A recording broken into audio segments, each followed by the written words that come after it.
paling menarik adalah kita pernah memasang alat di sana dan alat itu tidak berfungsi, Bu. Ya, padahal harusnya daerah tersebut berbahaya, harusnya penduduk nggak tinggal di situ. Investasi ini tidak murah, tapi jadi jangan dianggap sebagai wah ngapain harus investasi hal-hal yang mahal-mahal gini di depan.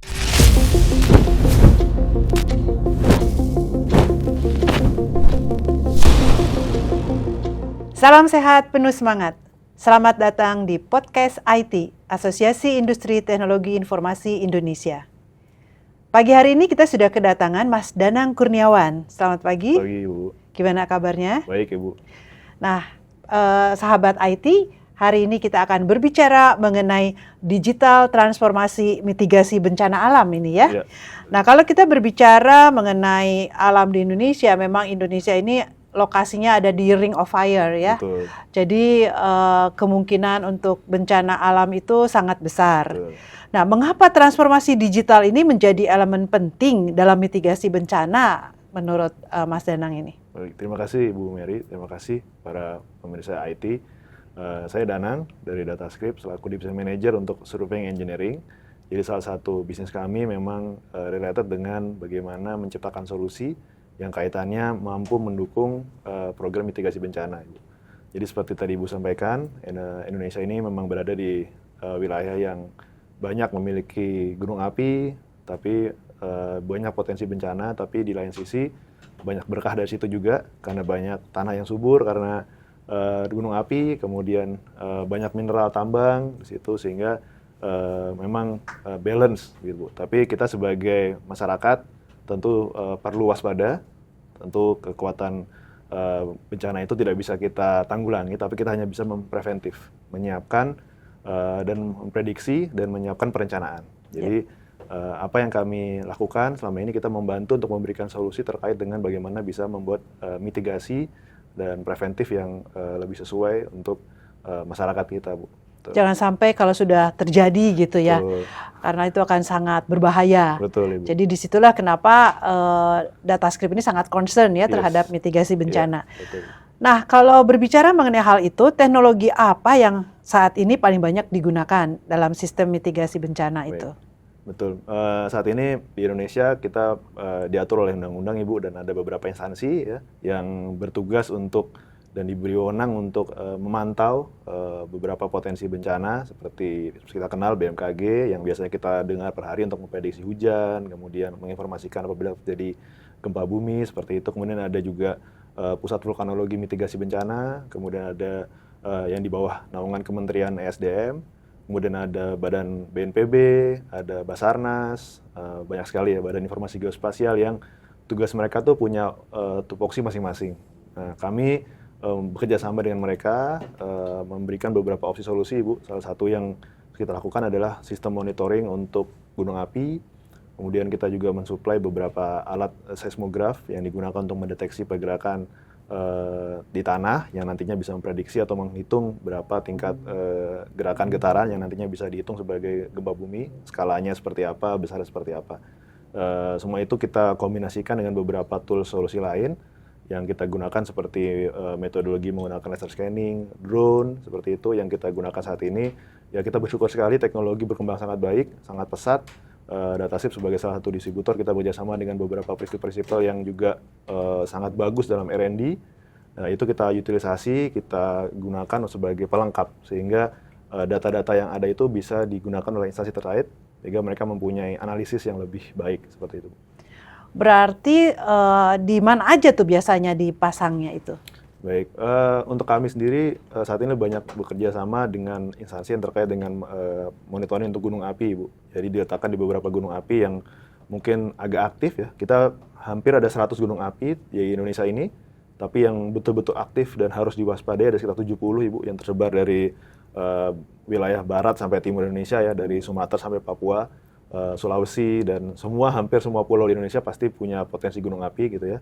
Dan biasanya dipilih, Bu, area mana yang memiliki tingkat kewaspadaan yang tinggi, misalnya dekat dengan masyarakat, kemudian juga letaknya cukup besar apabila dampaknya cukup besar ya, mungkin seperti kita kenal seperti Gunung Merapi, itu dekat sekali dengan masyarakat kota, penduduk Ibu. Ya. Tapi sekali lagi ya, itulah keunikan Indonesia ya Bu. Setiap gunung api di situ pasti kumpul masyarakat karena tanahnya subur. Ditanemin apa aja pasti tumbuh. Seperti itu ya orangnya bilang seperti ini. Banyak petani, banyak peternak, karena yang sangat subur sekali tanah di sekitar gunung api. Tapi tadi di balik waspadanya anugerah Tuhan itu, kita mesti hati-hati. Jadi sistem ini memang tidak bisa mencegah terjadinya bencana ya, karena itu benar-benar kuasa yang kita tidak bisa kendalikan, tapi kita bisa memberikan warning, Ibu. Warning, prediktif, apa saja yang mungkin bisa terjadi di sistem si gunung api itu. Jadi terutama sekarang juga kita sangat berharap ya dengan pengembangan AI ini, beberapa software sudah mau mendukung untuk memberikan prediktif kira-kira seperti apa informasi yang mungkin akan terjadi di area tersebut. Ya, padahal harusnya daerah tersebut berbahaya, harusnya penduduk nggak tinggal di situ, tapi kenyataannya malah padat penduduk di sana itu ya. Betul, Ibu. Nah, kalau peran teknologi seperti drone, tadi kan sudah dikatakan ya AI ataupun IoT dalam proses deteksi dini itu, dalam menganalisa pasca bencana itu seperti apa? Betul Ibu, jadi manajemen bencana itu memang terbagi 3 Bu ya, jadi mitigasi, kemudian saat bencana terjadi, bagaimana melakukan evakuasi dan bagaimana mendeteksi cakupan besar bencana, kemudian stage yang ketiga itu adalah pasca bencana atau recovery. Nah, memang terutama untuk solusi IT ini sebenarnya sangat banyak digunakan di masing-masing sisi ya, di prediktif itu saat ini tadi seperti sensor-sensor yang kita gunakan untuk memprediksi, kapan kira-kira terjadi, apakah aktivitasnya tinggi atau tidak. Biasa kalau di kita tuh dikenal dengan level siaga, waspada gitu ya, atensi. Nah ini hal tersebut biasanya digunakan berdasarkan skala-skala yang diatur, dan si alat-alat kami ini yang biasa kita gunakan itu membantu untuk mendeteksi pergerakannya semakin tinggi apa tidak gitu. Nanti kemudian ada juga drone itu sangat bermanfaat untuk mitigasi atau terjadi ketika bencana Bu. Biasanya kesulitan itu adalah evakuasi. Di mana sih letak-letak korban berada, atau misalnya cakupannya sangat luas, kadang-kadang kan jalan terputus, akses susah diraih. Nah drone itu saat ini dengan teknologi drone yang ada di pasaran ya, yang mampu untuk terbang dengan jarak yang sangat jauh, kameranya juga mampu mengambil gambar dengan sangat baik, kemudian zoomnya juga semakin membesar, ini sangat membantu sekali sehingga mereka bisa memetakan, menganalisis, oh daerah-daerah mana saja yang perlu di recovery. Kemudian juga terkait dengan terakhir recovery planning Bu, saat ini juga dibutuhkan adanya building modeling. Jadi biasanya ini banyak bangunan, aset-aset itu tidak punya gambar-gambar lagi. Jadi ketika misalnya terjadi kerusakan atau terjadi sesuatu, evakuasi, kadang-kadang tim SAR atau tim ini akan bingung. Saya harus ini berapa lantai, kemudian di mana letak orang biasanya berkumpul. Nah, hal seperti itu dibutuhkan juga nanti sistem deteksi bangunan, sehingga mendeteksi, menghitung, dan membuat digital bangunan itu sendiri. Sehingga terjadi bencana, mudahkan bagi tim SAR dan rescue untuk melakukan perencanaan evakuasi. Seperti itu, Ibu. Ya. Jadi sangat mendukung ya dengan perkembangan teknologi saat ini. Nah, ada nggak sih studi kasus atau proyek yang pernah DataScript jalankan bersama pemerintah ataupun dengan institusi kebencanaan ini? Baik Bu. Jadi kita sangat bersyukur dapat kesempatan beberapa kali membantu instansi pemerintah dalam membantu tadi hal mitigasi seperti yang saat ini kita sedang kerjakan di salah satu instansi khususnya di Gunung Merapi tadi. Kita baru saja sekitar 2-3 tahun belakangan ini kita membantu memasangkan sensor radar. Ini merupakan sensor radar pertama yang dipasang di Asia Tenggara untuk memantau gunung api. Sebelumnya dilakukan di Italia dan pernah diriset di Jepang. Itu sensor pertama yang kita pasang, dan baik lagi memang itu bertujuan untuk membaca atau mendeteksi pergerakan dari Gunung Merapi ya. Karena Merapi ini salah satu gunung yang paling aktif di dunia ya. Jadi setiap hari mungkin Bapak Ibu sering mendengar ya berita-berita misalnya ada letupan, ada asap, atau misalnya ada misalnya awan panas. Nah, hal seperti itu memang sangat aktif terjadi sekali karena Merapi salah satu gunung yang paling aktif. Nah, itu salah satu experience kita yang pernah kita lakukan di sana, Ibu. Oke, menarik sekali ya. Dalam hal pengalaman dari bekerja sama ini ya. Nah, kalau DataScript ini menghadapi tantangan dalam mengintegrasikan teknologi dengan kebijaksanaan atau regulasi yang berlaku di Indonesia terkait mitigasi bencana ini, gimana tuh? Ya, betul, memang tidak mudah Ibu. Pertama, sistem teknologi dari luar perlu adaptasi di Indonesia, terutama misalnya seperti tadi saya bilang sistem radar itu pertama kali kita gunakan di Indonesia, sedangkan alat ini dibuat dan diproduksi di Italia, dan memang didesain waktu itu untuk beberapa area di Eropa dan di Jepang ya research-nya. Sehingga di Indonesia ini ada beberapa kendala seperti misalnya konektivitas, Ibu. Seperti gunung itu letaknya jauh dari padat masyarakat, tapi letaknya tidak dekat dengan pusat kota ya. Jadi misalnya koneksi internet akan sangat terbatas, kita membutuhkan tambahan komunikasi tambahan sehingga data bisa tertransmit dengan baik gitu. Kemudian juga dari segi regulasi memang peletakan alat ini tidak mudah, Bu. Alat harus diletakkan di lereng gunung, di pinggir-pinggir gunung, dan itu memang biasanya berada di wilayah-wilayah yang sudah dimiliki masyarakat ya, misalnya kebun masyarakat, kadang-kadang kemarin ada di Taman Nasional. Nah, hal itu membutuhkan izin dan kadang-kadang itu tidak memudahkan ya, karena Indonesia memang kita masih terkotak-kotak, kadang-kadang masalah perizinan itu tentu menjadi problem. Tapi kita harapkan nantinya concern terhadap kebencanaan ini mungkin bisa semakin tinggi sehingga masyarakat makin aware. Jadi kalau ada peletakan alat-alat, sensor itu tidak diganggu, bahkan mungkin diberikan izin, itu tentu akan sangat membantu Ibu bagi instansi lain, sehingga semakin banyak letak sensor akan semakin baik, karena akan semakin kita memudahkan dalam membaca data.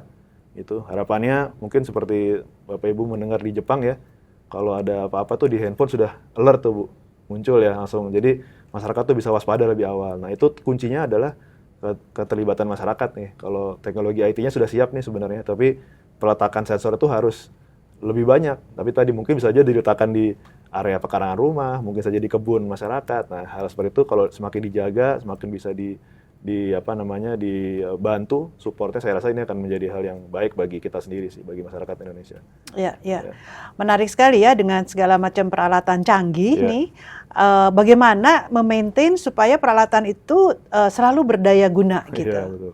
Gimana persiapannya apa aja tuh yang dilakukan supaya peralatan-peralatan yang canggih tersebut tuh istilahnya nggak mubazir ya, tetapi malah memberikan daya guna. Betul. Jadi persiapan apa tuh yang dilakukan? Jadi nggak sekedar memasang satu kali and then forget it gitu. Yes, nah itu gimana? Ya memang kita terlalu melakukan maintenance Bu. Jadi itu yang paling penting, di mana kita menjaga supaya keberlangsungan alat itu tetap berfungsi dengan baik.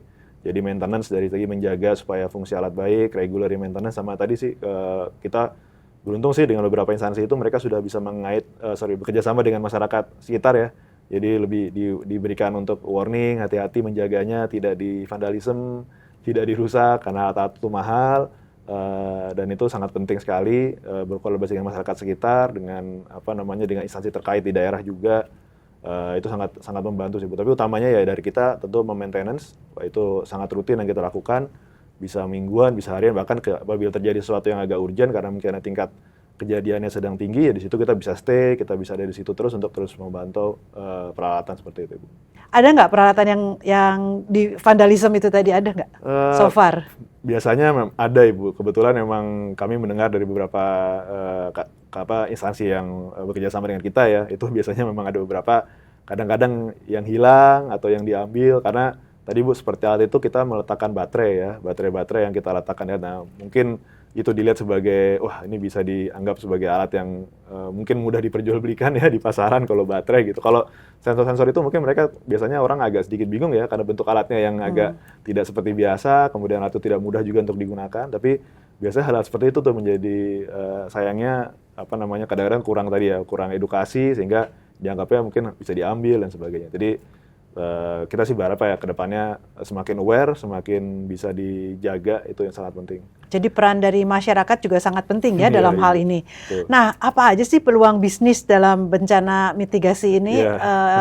Yang dilihat tuh apa aja tuh peluang bisnisnya? Baik Ibu, jadi memang kita bukannya memanfaatkan situasi dari kebencanaan ya, tapi yang kita lakukan tadi Bu, sebenarnya semakin tinggi sistem mitigasi bencana itu sebenarnya justru semakin hemat, karena yang kita hitung adalah kerugian dari bencana itu sendiri ya. Jadi kadang-kadang di Indonesia kan terminologinya setelah kejadian baru action ya Bu. Aduh, kita ternyata setelah kejadian nih mungkin disaster terjadi, mungkin disaster bisa aja bersifat non alam ya. Misalnya terjadi kebakaran, kita kurang hati-hati karena kurang hati-hati menjaga kompor gas dan sebagainya Bu. Tapi setelah kejadian baru berpikir. Nah, padahal kalau saving di depan itu sebenarnya semakin baik ya. Jadi peluang bisnis sangat besar Ibu, karena tadi di Indonesia ini luas. Kita butuh environment internet yang sangat bagus coveragenya, kita butuh sensor-sensor IoT yang semakin tinggi, dan tadi kepedulian masyarakat sih harusnya masing-masing instansi, masing-masing perusahaan mungkin ya, itu mereka sendiri punya sistem manajemennya. Mungkin tadi masing-masing gedung mereka punya, kita sebutnya dengan digital twin, jadi gambaran visual digital bangunannya sendiri, berapa updating ya, misalnya dia di situ punya instalasi listriknya seperti apa, luasan bangunannya bagaimana, tidak hanya berupa gambar drawing, tapi bentuk digitalnya, karena itu sangat berguna sekali gitu. Kemudian bagaimana penyiapan tadi informasi transformasi untuk data gitu Bu, kemudian sensor IT, dan baik lagi sih sebenarnya ke masyarakat masing-masing, di mana kita sendiri punya potensi untuk menjaga informasi kebencanaan melalui teknologi IT yang ada sekarang ya. Misalnya kita bisa sharing informasi, kita bisa sharing teknologi misalnya by foto, by message seperti itu yang sangat bermanfaat juga. Jadi teknologi yang ada sekarang di pasaran sebenarnya potensial banget, tapi tinggal utilisasinya Ibu. Jadi bagaimana kita tidak hanya sekedar menggunakan untuk keperluan pribadi, tapi kita juga sharing ya. Di luar negeri itu sangat banyak ya, misalnya mereka sharing, oh di sini mereka melihat ada potensi bencana apa, mereka sharing. Nah, seperti itu menjadi sangat berguna. Jadi kalau dari bisnis sebenarnya masih sangat luas potensi untuk dikembangkan, karena baik lagi teknologinya berkembang terus, dan kita negara yang memang punya kerawanan sangat tinggi ya. Jadi berbagai lini harusnya semakin banyak teknologi IT yang mendukung ke sana. Ya, jadi lebih preventif ya. Iya, betul Ibu. Nah, kalau mempersiapkan inovasi teknologi ke depan untuk menjawab tantangan kebencanaan ini, apa aja yang sudah disiapkan? Oke, baik, dari kita sendiri saat ini kita sedang mencoba research dengan sistem robotik Ibu. Jadi ada beberapa case yang dialami di kita, misalnya evakuasi itu susah dijangkau karena areanya tadi Bu riskan dan berbahaya. Nah, sekarang kita coba sedang menggunakan research, mungkin nanti di lain kesempatan kita bisa tunjukkan itu menggunakan robot Ibu. Jadi robot bergerak ke area-area yang sangat riskan, berbahaya, misalnya bangunannya rawan, seperti itu dia bisa bergerak dan membantu untuk menghitung atau melihat evaluasi bencana yang terjadi di sana. Kemudian kita juga menggunakan sistem teknologi LiDAR sekarang, Light Detection Radar, yang sangat bagus untuk mengambil gambar 3 dimensi, sehingga kita menggunakan itu untuk memantau area sekitaran bangunan, mengevaluasi kejadian seperti itu. Dan tadi drone Bu, drone sekarang sudah sangat baik, perkembangannya luar biasa. Ada drone yang bisa terbang secara otomatis, landing secara otomatis, digerakkan dari jauh, sangat berkembang dengan baik. Dan tentu AI ya, AI ini yang sangat ditunggu-tunggu karena di beberapa negara besar mereka sedang mencoba meriset supaya AI ini bisa prediksi terjadinya mungkin potensi hujan lebih detail, tadi potensi gempa bumi, potensi badai, itu mereka bisa hitung, mereka bisa prediksi kira-kira akan terjadi seperti apa gitu ya. Jadi itu hal-hal yang sangat besar potensi inovasi di bidang teknologi yang membantu untuk mitigasi bencana. Ya, menarik sekali ya. Kalau begitu, pesan apa sih yang bisa diberikan kepada para pelaku industri IT ini yang ingin berkontribusi dalam upaya mitigasi bencana ini? Baik Ibu. Jadi sebenarnya memang kalau saya tidak salah tertuang dalam undang-undang juga bahwa peran masyarakat dan swasta itu dibutuhkan dalam mitigasi bencana. Salah satunya tadi mungkin peran serta industri IT dalam mengembangkan teknologinya Bu, membantu hal tersebut, dan sosialisasi juga sangat dibutuhkan. Jadi mungkin kita sebagai penyedia teknologi IT punya nih fitur-fitur yang sebenarnya mendukung kebencanaan ya, seperti cloud system gitu ya, backup system, disaster recovery system, server yang bisa auto cloud system seperti itu yang saat ini di pasaran sangat luas. Hal itu sangat membantu sekali karena ketika terjadi bencana tentu dibutuhkan backup ya, dibutuhkan data backup, kemudian terjadi bencana dibutuhkan sistem yang bisa redundant, bisa langsung mengcover data-data yang ada. Nah itu saya rasa peran IT sangat luas, sangat besar dan potensial sekali untuk membantu dalam mitigasi bencana. Ya, menarik sekali ya. Jadi samping tadi itu bahwa potensi bisnisnya juga masih besar, kemudian juga perkembangan teknologinya juga masih terus berlangsung. Jadi di area ini masih banyak ya potensi yang bisa dieksplor. Betul, Ibu. Juga untuk sosialisasi kepada masyarakat itu menarik nih. Sebenarnya apa aja sih yang sudah dilakukan kepada masyarakat tuh, sosialisasinya seperti apa tuh? Ya Bu, jadi memang saat ini instansi terkait yang tadi saya sebutkan ya Bu, seperti BMKG kan sudah menginstal apps ya yang kita gunakan untuk menginformasikan misalnya di daerah sini nanti akan potensi hujan, akan potensi rawan longsor misalnya seperti itu, potensi rawan banjir. Nah itu sebenarnya tinggal bagaimana sistem IT itu mendukung situ ya Bu. Jadi jangan cuman yang install apps itu ya, jangan cuman orang-orang yang ini aja ya, tapi harusnya apps itu sudah default system gitu ya. Seperti tadi saya bilang di Jepang kan itu sudah alert system ya. Mungkin kalau Bapak Ibu pergi ke Jepang sekalipun, kita pun bahkan sebagai orang asing pun dapat alertnya gitu ya. Waktu kita masuk ke Jepang itu HP kita tiba-tiba ada alert, oh bahaya, hati-hati ada hujan besar nanti, siap-siap akan jam sekian akan hujan. Nah hal seperti itu sangat mungkin Bu dikembangkan gitu ya di kita gitu ya. Dan tadi itu sangat didukung dengan IT sih. Semakin kuat servernya, semakin baik environment teknologi IT-nya yang tersedia, pasti akan semakin memudahkan dalam hal tersebut bisa diimplementasikan. Jadi kesiapan masyarakat terhadap hal ini harus terus ditingkatkan juga ya. Betul. Nah, sekarang harapan DataScript terhadap sinergi antara pemerintah, swasta, masyarakat dalam membangun sistem mitigasi bencana ini seperti apa? Ya, baik Bu. Jadi harapan kita tadi ya diharapkan ada sinergitas yang ada itu tadi Bu. Terutama memang investasi ini tidak murah, tapi jadi jangan dianggap sebagai wah ngapain harus investasi hal-hal yang mahal-mahal gini di depan. Padahal tadi balik lagi akan terhitung murah kalau kita bisa membuat mitigasi yang baik sehingga masyarakat lebih terinformasi. Jika tadi dampaknya akan lebih minimum, sebenarnya karena tentu dampak akan lebih mahal dibanding mencegah gitu ya Bu. Jadi yang kami harapkan tentu dari segi pembiayaan dan investasi, kami berharap penyedia teknologi juga menyediakan prinsipal kami semakin murah, semakin mudah diadaptasi, itu yang kita harapkan. Tapi di sisi lain juga kepedulian terhadap masyarakat dan instansi itu kita harapkan tadi, oh ini bukan investasi sesuatu hal yang mahal, tapi akan jadi murah kalau dihitung dengan potensi yang bisa minimalisir gitu ya. Kita tidak tentu menghilangkan nol, tapi meminimalisir hal-hal yang terjadi sehingga lebih dampaknya bisa kita kurangi seperti itu. Jadi lebih baik mencegah ya daripada menghadapi dampak dari kejadian bencana tersebut. Betul. Nah, kalau kita berbicara mengenai akurasi dari peralatan-peralatan tersebut tuh so far gimana itu? Iya Bu, jadi sangat bervariasi ya, tergantung tadi memang apa yang kita pantau ya Bu. Seperti gunung itu bahkan sampai dengan milimeter level, bahkan di sistem kita yang saat ini kita gunakan di Gunung Merapi itu ada sistem radar yang membaca hingga milimeter Ibu. Jadi ada batu yang jatuh sekalipun bisa terbaca oleh si alat tersebut. Karena kadang-kadang ada runtuhan batu itu menjadi gejala dari aktivitas gunung ya. Jadi kita harus memantau itu sampai milimeter, tapi mungkin kalau area yang cukup luas, daratan yang cukup besar, kita hanya menggunakan sensor seismograf yang tidak terlalu akurat pun masih bisa membaca, yang penting ada pergerakan yang kita pantau gitu Bu. Atau misalnya tadi kalau kita hanya menggunakan untuk mendeteksi digital twin bangunan, mungkin itu hanya akurasi sentimeter ya, mungkin hanya 2-3 cm kita bisa membentuk bangunan 3 dimensi atau aset bangunan, itu bisa sangat membantu dalam membuat assessment terhadap apabila terjadi kerusakan bangunan atau apabila terjadi evakuasi yang harus dilakukan. Kemudian kalau drone sekarang sudah semakin baik, tapi drone itu rata-rata mungkin hanya sekitar 5 atau 6 cm akurasi gambar yang didapatkan Ibu. Tapi tadi berkali lagi kalau memang skalanya besar itu sudah cukup membantu ya, bisa menghitung kira-kira area mana yang belum terevakuasi, mana yang sudah, area mana yang perlu diperhatikan resikonya, itu sudah sangat cukup luas karena kalau drone kan cakupannya area yang besar. Begitu. Ya. Pengalaman apa yang menarik Pak selama ini dalam transformasi mitigasi bencana ini?